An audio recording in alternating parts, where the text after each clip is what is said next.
Good morning, everybody. Earlier this week, the Republican House of Representatives chose to shut down a government they don't like over a health care law that they don't like. Now, I've talked a lot about the real-world consequences of this shutdown in recent days. The services disrupted, the benefits delayed, the public servants kicked off the job without pay. But today, I want to let the Americans dealing with those real-world consequences have their say. And these are just a few of the many heartbreaking letters I've gotten from them in the past couple of weeks, including more than 30,000 over the past few days. Kelly Mumper lives in rural Alabama. She works in early education, and she has 3 kids of her own in the Marines. Here's what she wrote to me on Wednesday. Our Head Start agency was forced to stop providing services on October 1st for over 770 children, and 175 staff were furloughed. I'm extremely concerned for the welfare of these children. They're parents who work and who attend school. Where are they leaving their children?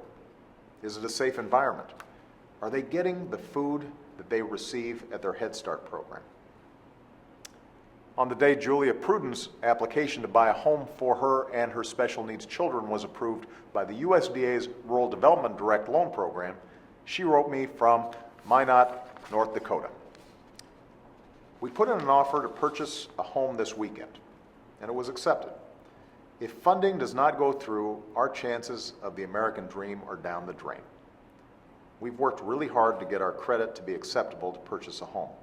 If it weren't for the direct lending program provided by the USDA, we would not qualify to buy the home we found.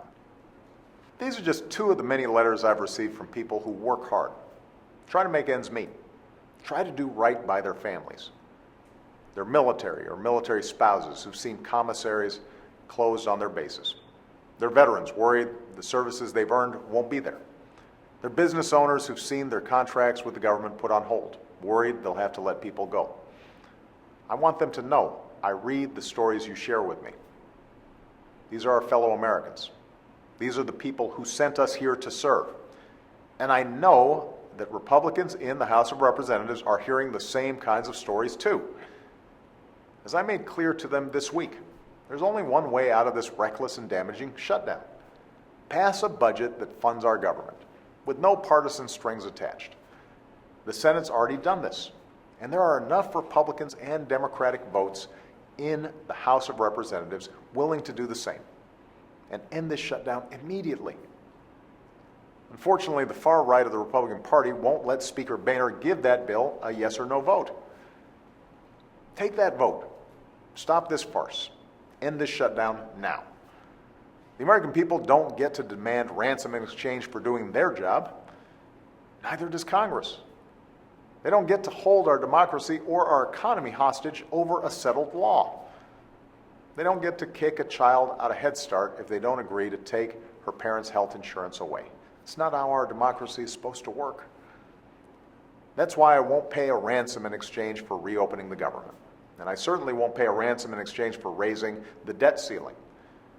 For as reckless as a government shutdown is, an economic shutdown that comes with default, with America not paying its bills, would be dramatically worse.